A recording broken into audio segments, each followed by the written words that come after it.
Hay tres mitos de los cuales vamos a hablar el día de hoy acerca del testamento. El primero de ellos, y curiosamente el más arraigado en las creencias de las personas y de las familias como tal, es que les da mucho temor hablar de un testamento porque consideran que esto es desearle la muerte a alguien, desear que esa persona de pronto fallezca próximamente y nada más lejano que esa realidad. Porque lo que se busca a través de hablar oportunamente en familia del testamento es que se tenga un norte, un criterio, un acuerdo.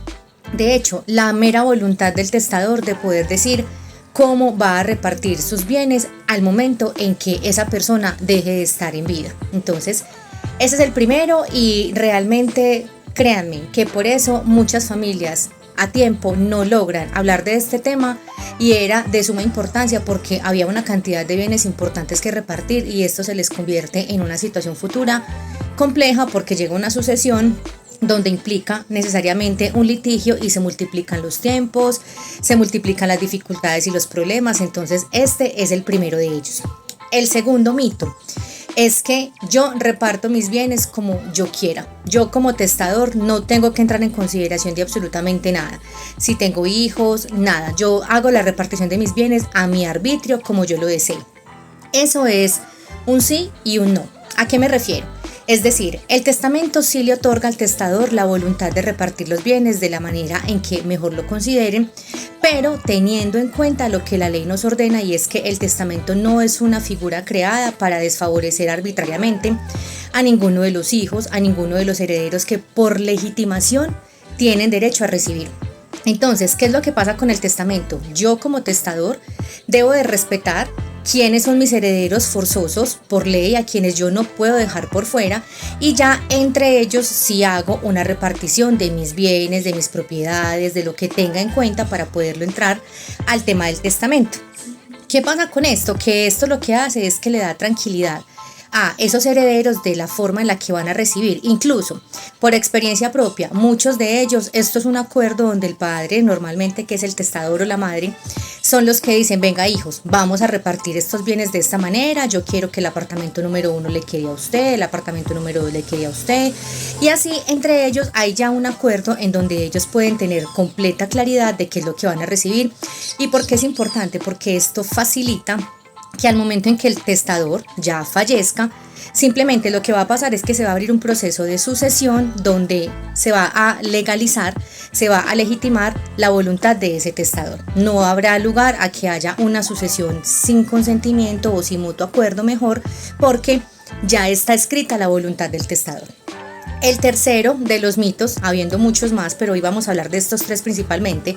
El tercero es que el testador pierde la posibilidad de disponer de los bienes que hacen parte del testamento. Es decir, el testador tiene 2 apartamentos, una finca, un carro.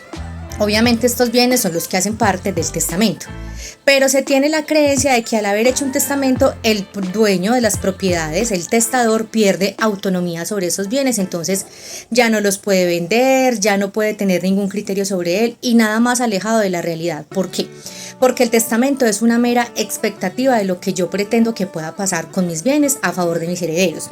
Pero esto no quiere decir en ningún momento que yo pierda la titularidad sobre mis bienes, que yo pierda las facultades que tengo sobre ellos, que no se puedan vender a futuro, porque es que el testamento no me limita el dominio. Tanto así que en el caso tal en que finalmente el testador diga, de lo que dejé para testar voy a venderlo todo, lo puede hacer. Ninguno de sus hijos le podrá decir, usted no puede vender esa propiedad porque esa es la mía, porque no es así. El hecho de estar en una sucesión es una expectativa de recibir algo que el causante dejó en vida, pero no quiere decir, como también es una creencia, de que los papás no pueden hacer libre uso de sus propiedades porque sus herederos están ahí para recibir.